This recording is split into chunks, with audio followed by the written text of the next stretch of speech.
प्रिय भोले बाबा के प्रिय भक्तों का स्वागत है आपके अपने चैनल पर मेरे साथ भोलेनाथ में। प्रिय भक्तों, इस वीडियो के अंतर्गत आप जानेंगे भगवान जगन्नाथ की एक अलौकिक और रहस्यमयी कहानी। तो वीडियो को एकाग्रता के साथ एवं अंत तक देखिए और बाबा की भक्ति में तल्लीन होकर देखिए। तो चलिए जानते हैं भगवान जगन्नाथ की यह अलौकिक कहानी। बात थी महाभारत के अंत की। महाभारत के अंत में गांधारी को अपने पुत्रों की मृत्यु के कारण भारी क्षति और पीड़ा का सामना करना पड़ा था। उनका मानना था कि भगवान कृष्ण चाहे तो अपनी दिव्य शक्ति से युद्ध को रोक भी सकते थे, लेकिन उन्होंने ऐसा नहीं किया। इसलिए उन्होंने भगवान कृष्ण को श्राप दिया कि अगले 36 साल बाद उन्हें और उनके यदुवंश को एक दूसरे को मारकर विनाश का सामना करना पड़ेगा और द्वारका समुद्र में डूब जाएगी। समय बीतता गया और 36 साल बाद उनका श्राप लगने लगा, क्योंकि यदुओं के बीच विवाद पैदा हो गया। उन्होंने एक दूसरे को मारना शुरू कर दिया, जिसके कारण द्वारका का विनाश हो गया और द्वारका समुद्र में डूब गई। एक दिन भगवान श्री कृष्ण नदी के किनारे एक पेड़ के नीचे लेटे हुए थे। उसी समय जरा नामक एक शिकारी जंगल में आया और वह भगवान कृष्ण के लाल चमकती पैर की तलवा को हिरण समझकर एक तक बाण चला दिया। जब उसने देखा कि उसका बाण कोई हिरण से नहीं स्वयं भगवान श्री कृष्ण जी के पैर में घुस गया है, तो उससे बहुत दुख हुआ और पश्चाताप हुआ। अपनी गलती का एहसास होते ही उसने बोला, हे भगवान, मुझे क्षमा कर देना। मुझसे अनजाने में बहुत बड़ा पाप हुआ है। इस पाप के लिए तो मृत्यु दंड भी कम है। जरा तुमने कोई अपराध नहीं किया है, ऐसा श्री कृष्ण ने कहा। तुम त्रेता या युग में वानर राज वाली थे, जिन्हें मैं पेड़ के पीछे छिपकर वध कर रहा था और जाने अनजाने में युद्ध भूमि के नियम का विपरीत था। इसलिए मेरा मृत्यु तुम्हारे हाथों पहले ही लिख दी गई थी। तुम इस अपराध बोध से मुक्त हो जाओ। यह कहकर भगवान श्री कृष्ण ने भौतिक दुनिया से विदा हो गए और दुखी होकर जर्रा अर्जुन के पास गए और उन्हें स्थिति के बारे में बताया और सुनकर अर्जुन ने गहरे दुख के साथ भगवान कृष्ण के अंतिम संस्कार किए। उनका पूरा शरीर राख में बदल गया, सिवाय उनके हृदय के, जो जीवांत और दिव्य था। अर्जुन ने हृदय को लकड़ी के तख्ते पर रख दिया और उसे नदी में प्रवाहित कर दिया। हृदय नदी में बहता रहा और बहुत समय बाद वह ओडिशा के महानदी तट पर पहुंच गया। वहाँ सब्र नामक एक आदिवासी समुदाय था। विश्वावासु आदिवासी समुदाय का प्रमुख था। उन्होंने भगवान श्री कृष्ण के हृदय को पाया, जिससे दिव्य चमक निकल रही थी। विश्वावासु ने इसकी दिव्यता को समझा और एक गुप्त गुफा में नीला माधव मूर्ति के रूप में इसकी पूजा करते रहे। आदिवासी समुदाय के अलावा किसी को इसकी जानकारी नहीं थी। उस समय अवंती में इंद्रदुमन नाम का एक राजा रहता था। वह भगवान विष्णु के बहुत बड़े भक्त थे। हमेशा दिव्य देवताओं के एक झलक पाने के लिए उत्सुक रहते थे। एक दिन एक भटकता हुआ ऋषि उनके महल में आए और राजा से बोले, राजन, उड़ीसा में भगवान विष्णु की पूजा नील माधव के भव्य रूप में की जाती है।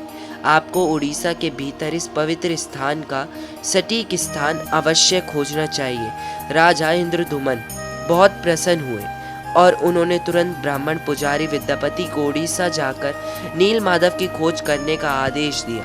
राजा के आदेश का पालन करते हुए विद्यापति उड़ीसा की यात्रा पर निकल पड़े। एक लंबी और कठिन यात्रा के बाद उड़ीसा पहुंचने पर विद्यापति को गुप्त स्रोतों से पता चला कि सबों के नेता एक छिपी हुई गुफा के अंदर नील माधव की पूजा करते हैं। विद्यापति सबर द्वीप में महादी के तट पर जल में पहुंचे।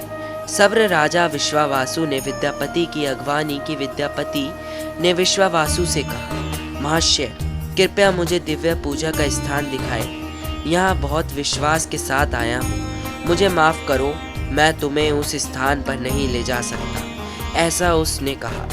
अब मैं क्या करूँ? यदि मैं इस प्रकार लौट गया तो राजा को क्या उत्तर दूंगा? मुझे कोई दूसरा रास्ता खोजना होगा। विद्यापति उसी गांव में रहने लगे। कुछ दिनों में उन्हें विश्वावासु की बेटी ललिता से प्रेम हो गया। उन्होंने शादी भी कर ली। विवाह के कुछ दिन बाद विद्यापति ने अपने पत्नी से कहा, ललिता, क्या आप अपने पिता से हमें नील माधव की एक झलक दिखाने का अनुरोध कर सकती हैं? आपके पिता अनुरोध को अस्वीकार तो नहीं करेंगे। तो उसने जवाब दिया, ठीक है, निश्चित प्रयास करूंगी, मुझे अपने पिता से बात करने दो। ललिता अपने पिता से बात करती हुई जा रही थी और उसी बात करने के चक्कर में उन्होंने यह बात समझी कि वह उनकी झलक भी देख पाएंगे। उनको अंदर मन से एहसास हुआ और यही सत्य था। ललिता ने अपने पिता से बात करी और वह अब जगन्नाथ महाराज के स्वयं दर्शन भी कर सकते हैं।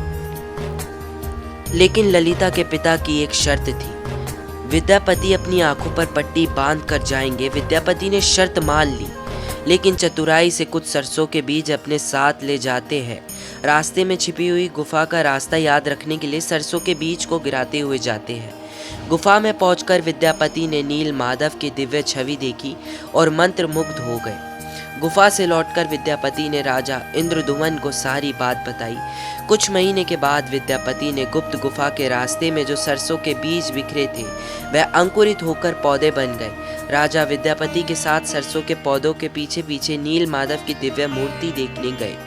गुफा पर पहुंचने पर उन्हें वहां कुछ नील माधव गायब हो गए। वह निराश होकर राजा इंद्रद्युम्न महल में लौट गए। उस रात भवन में विष्णु उनके सपने में आए और बोले, इस संसार में मैं तुम्हें नील माधव के रूप में दर्शन नहीं दे पाऊंगा। तुम पूरी सागर तट के पास जाओ, एक दारू तैरता हुआ आएगा, एक बहुत बड़े सुगंधित लाल रंग के लकड़ी के लट्ठे के रूप में प्रकट होगा। उस लकड़ी के लट्ठे में सर्वत्र शंख चक्र गदा और पद्म के चिन्ह दिखाई देंगे। उस लट्ठे को बाहर लाओ और उसे 3 मूर्ति बनाओ, तब तुम मेरी आराधना कर सकोगे। राजा इंद्रद्युम्न ने इस संदेश का पालन किया और पुरी के समुद्र तट पर पहुंचे, जहां उन्हें वास्तव में एक तैरता हुआ लकड़ी का लट्ठा मिला। लेकिन राजा के सेवकों के अनगिनत प्रयासों के बावजूद भी कोई भी लकड़ी के लट्ठे को नहीं उठा सका। आखिरकार आदिवासी नेता विश्वावासु की मदद से लकड़ी के लट्ठे को महल में लाया गया, लेकिन कोई भी मुश्किल कारीगर उसे लट्ठे से नील माधव की मूर्ति नहीं बना सका। हे राजन, यह लकड़ी इतनी मजबूत है कि इस पर हमारे किसी भी हाथों से या प्रयास से कुछ भी असर नहीं पड़ रहा है और कुछ भी असर नहीं हो रहा है। हमें माफ करें, यह काम हम नहीं कर सकते। जब यह कार्य असंभव हो गया तो भगवान विष्णु फिर से राजा इंद्रद्युम्न के स्वप्न में प्रकट हुए और बोले, राजन, देवताओं के दिव्य शिल्पी विश्वक की आराधना करें, वह इस कार्य को अवश्य पूरा करेंगे। भगवान विष्णु की सलाह के बाद राजा इंद्रद्युम्न ने दिव्य मूर्तिकारों विश्वकर्मा से प्रार्थना की। तभी एक बूढ़े बढ़ई के रूप में विश्वकर्मा प्रकट हुए और उन्होंने राजा इंद्रद्युम्न से कहा, राजन, मैंने सुना है कि आप एक मूर्ति बनाने के प्रयास कर रहे हैं। शिल्पी सही सुने हैं, उन्होंने ऐसा कहा। क्या आप यह करने में सक्षम हो? उस लकड़ी के लट्ठे से मूर्ति अवश्य तैयार कर दूंगा, लेकिन मेरी कुछ शर्तें हैं। शिल्पी बताए, आपकी क्या शर्तें हैं? 21 दिनों में एक बंद कमरे में भगवान विष्णु की मूर्तियां बनाऊंगा और इस प्रक्रिया के दौरान मुझे अकेला रहना होगा। अगर 21 दिन पूरे होने से पहले किसी ने दरवाज़ा खोला तो मैं मूर्तियों को उसी अवस्था में अधूरा छोड़कर चला जाऊंगा। क्या आप इन शर्तों से सहमत हैं? हाँ, मैं इस शर्तों से सहमत हूँ। आपकी सभी शर्तें स्वीकार करता हूँ। कृपया कार्य को आगे बढ़ाएं। विश्वकर्मा ने दरवाज़ा बंद कर दिए और अपना काम शुरू कर दिए। लोगों को कमरे में से केवल आरी, छेनी और हथौड़े जैसे औजारों की आवाज़ ही सुनाई दे रही थी। 15 दिनों के बाद जब कोई आवाज़ नहीं सुनाई दी तो रानी गुंडीचा चिंतित हो गई और राजा इंद्रद्युम्न से बोले, महाराज, मैंने उस कमरे में से कोई आवाज़ नहीं सुनी। शायद बूढ़ा बढ़ई भूख से मर गया हो या उसके साथ कोई दुर्घटना हो गई हो। पहले हमें दरवाज़ा खोल देना चाहिए, लेकिन रानी, उसने शर्त रखी थी कि 21 दिन से पहले दरवाज़ा नहीं खोला जाएगा। लेकिन महाराज, अगर वह वृद्ध बढ़ई को भूख प्यास के वजह से कुछ हो गया तो हमें महापाप लगेगा। हमें अवश्य दरवाज़ा खोल देना चाहिए। रानी गुंडीचा ने दरवाज़ा खोलने की जिद की। अंत में दरवाज़ा खोला गया, जिससे पता चला कि बूढ़े बढ़ई के रूप में भगवान विश्वकर्मा 3 अधूरी मूर्तियों को छोड़कर गायब हो गए। राजा इंद्रद्युम्न को विश्वकर्मा की बात ना मानने और शर्त तोड़ने पर बड़ा दुख हुआ। इसलिए भगवान जगन्नाथ के हाथ और पैर अधूरे हैं। जब राजा इंद्रदुमन उन अर्धनिर्मित मूर्ति के समीप जाते हैं तो उन्हें हृदय की धड़कने की ध्वनि सुनाई देती है, जिससे उन्हें यह ज्ञात हो जाता है कि इस मूर्ति के भीतर श्री कृष्ण जी के हृदय विराजमान है। राजा इंद्रदुमन ने उन मूर्तियों को स्थापित किया जिन्हें आज भगवान जगन्नाथ, भगवान बलराम और देवी सुभद्रा के नाम से जगन्नाथ धाम पुरी में पूजा जाता है। और भगवान जगन्नाथ को दुनिया में एकमात्र जीवित देवता माना जाता है, जो अपने भक्तों को सुनते समझते और उनकी इच्छाओं को पूरा करते हैं। तो कमेंट में जय जगन्नाथ जरूर लिख दीजिएगा और हर हर महादेव भी लिखिएगा और कमेंट में ज़रूर बताइए कि आपको ये कहानी कैसी लगी। जय जगन्नाथ।